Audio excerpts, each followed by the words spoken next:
लहानपण गेलं. आता जुनी मंडळी सगळी नजरे आड झालेली आहे. कोणी सांगायला आपल्याला आता शिल्लक उरलेलं नाही. त्यावेळेस हे जुनं गाव होतं. गल्ली बोळात बाबा फिरत होते. सर्वांचं लक्ष बाबाकडे जात होतं असं नाही. आहे कोणीतरी एक आदिवासीचा मुलगा आहे, काहीतरी करते. संत आपल्याकडे लोकांनी लक्ष द्यावं, लोकांचं लक्ष जावं याच्याकरता काहीच करत नसतात. त्यांचं सगळ्यांच्याकडे लक्ष असतं. खट नट यारे शुद्ध होऊन जा. म्हणून बाबा या पुण्यभूमीमध्ये आपल्या गोदेगावमध्ये अवतीर्ण झाले.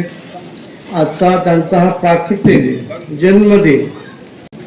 संपूर्ण देशभर ऋषीची पूजा झाली, सप्त ऋषीची पूजा.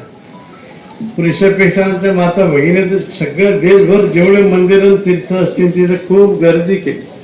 ते खूप श्रद्धेने काम करतात.